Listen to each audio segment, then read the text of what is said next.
Yo, what is up everybody? Exes here, and today we're gonna have a little bit of a different video. We're gonna go over the patch notes for yet another zombie survivor. They just released their 0.2.2 changelog, so a lot of buffs in this version. We just did the medic run and I complained a lot about how not great they felt, and well, they got huge buffs. So let's get right on into it. You can read this part yourself. We're just going to get into the gameplay changes. First, improve general aiming of AI of characters. Huntress learned how to aim. Awesome. I'm gonna have to go back to the Huntress, see if she feels a little bit better, because she felt very, very weak. Players' hitbox radius reduced when controlling both solo and duo teams. That's great. Health pack collected amount needed to unlock the medic reduced to 100 from 200. That is a great change. I'm pretty certain it was even more when the game first kind of released, but this is a good change. 200 was a lot. 100 is still a lot, but it's way more feasible. So that's really good. Banish. Option now leaves an opportunity to pick other choices on the same level up chest selection screen. That's good because when you banish something, it would just disappear. You wouldn't be able to do anything. You just got to banish and you didn't get to pick anything. Skill tree. It is no longer required to have at least 1 point spent in the upgrade above the currently selected skill to upgrade it. That's good because there was no clear line you had to go down to upgrade. It's just I thought when you unlocked it, it unlocked the whole row. Not the case. So that's a great change. Chest and SOS signals now have the same activation distance and time requirements. 1 second. Okay. Reroll option now grants choices that are different than the current ones when possible. Oh, that's good. That's huge. I couldn't get my engineer, so maybe that'll make it so I'll see the engineer. That's huge. That's really good. Stats clamping system improved to clamp values when they are read instead of when written. That's above my head. Bloom setting added to the graphic setting in the game's options. That's good. There was some bloom issues, but not terrible. All right, some quality of life changes. Mouse movement option added in the game settings. It is now possible to use 1, 2, 3, X, Y, B buttons to make selection on the level up. On-screen indicator arrows and dots are now distinct, animated, and are displayed over the low health vignette visual effect. On-screen indicators for currently equipped weapons and their reload status displayed above their skills and their cooldowns. That's good. Skill tree added an option to refund single upgrade points for each skill, including instead of doing the whole skill. That's great. That's awesome. Feedback form. F8 shortcut is now remappable within the remap controls options in the game's options. Okay, that's good. Anything that you can just make it so you can change yourself is a good change. There's now a new feedback effect for successfully parrying incoming damage. Oh, cool. Didn't even know there was a parry. I thought that was just dodge.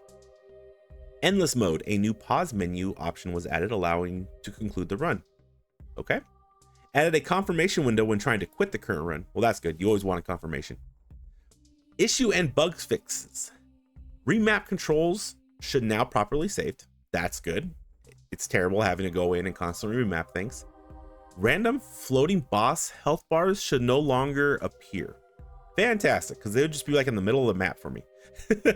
Fix the in-game UI not displaying properly on widescreen resolutions. Okay. Liberate SOS signal option now correctly shows the money received.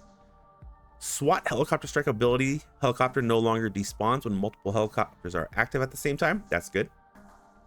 Engineer laser weapon now properly uses damage per second property instead of damage.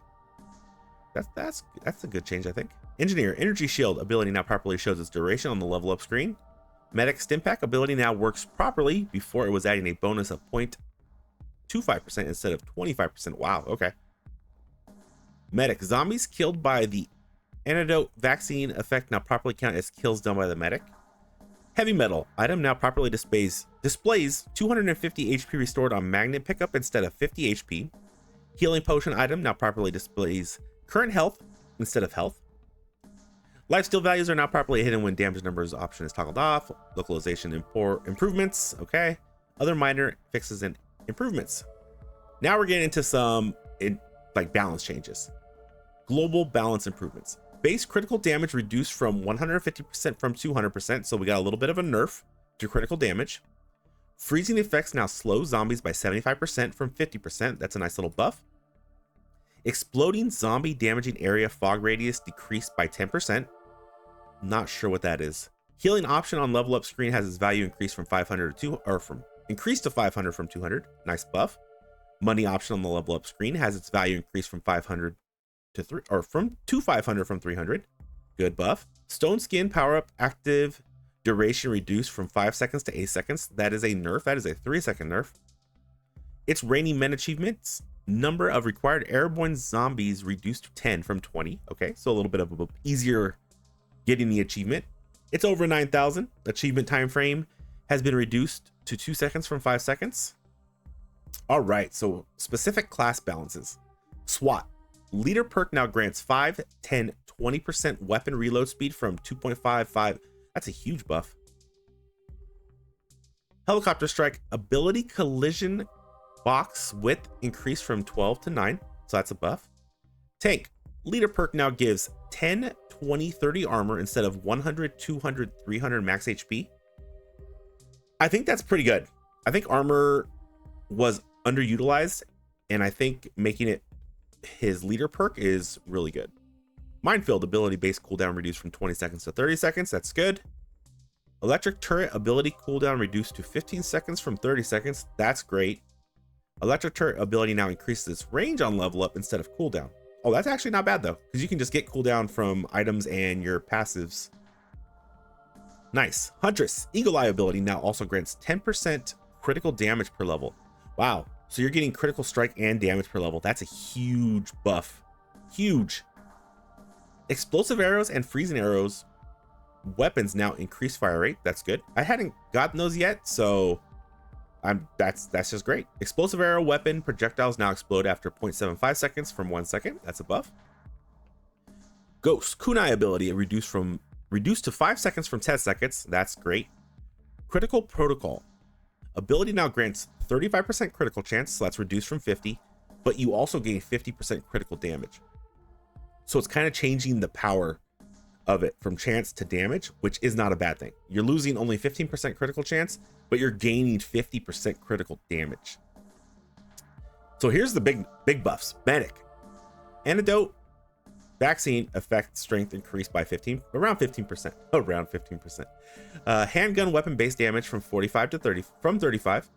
Handgun weapon damage per level increased to plus 20 from plus 10. Syringe gun, this is like the second weapon. Weapon base damage per second increased to 40 from 20. That's good. Syringe gun weapon now shortens the reload time on level up instead of increasing fire rate. Okay. That's good. Yeah, because your reload. Yeah, that's actually really good. That's good. That's great. Antidote flask and freezing flasks. Weapons base throw interval lowered to 2 seconds from 4 seconds. Antidote flasks, weapon base and per second damage increases to 40 from 30. Okay, so we're seeing nothing but buffs here. Antidote flask, weapon minimal damage per tick increased to 10. Antidote flask, weapon damage per second increased to 15 from 10. Weapon freezing flask, weapon damage increased to 100 from 20. Oof. So even they realized that was very low. Freezing flask, weapon damage per level increased to plus 20 from plus 10. Medic zombies affected by the antidote vaccine effect now also explode when killed by another damage source. That's good. Medical education now grants plus 5 HP per second per level from 2. That's disgusting. That's really good. Items balance improvements. Frying pan. Item armor increases. Item armor increase change to plus. Jeez, English is hard. I apologize. Item armor increase change to plus 7.5 from 5. Nice little buff. Glass of milk. Item armor increase change to plus 15 from plus 10. Buff. Chocolate box. Item now increases armor by 70 when under 20% health. Medkit item now grants 5 HP per second from 2. That's huge. Stretcher item now gives plus 7 HP from plus 4. Wooden stick item now gives plus 10% XP from 5. Good. Health potion item now gives plus 500 HP from plus 300. Huge. All right, upcoming changes. First content update. So that's coming. Manual aiming option, nice, we like that. This is done. Public beta branch, mouse character movement done. Fantastic. And you can join a public beta branch. It'll show you how to do it if you want to do it. All right. Well, that was the updates. I'm excited to try these out. This is just something new for me. I'd never done one of these little update videos. But if you enjoyed it, you know, give me a like, a subscribe. I appreciate it. Thank you all for watching. I hope you've been enjoying the yet another Zombie Survivors content. And if you want to see more, let me know. I hope you all have a wonderful, wonderful day. Take care, and we'll see you next time. See ya.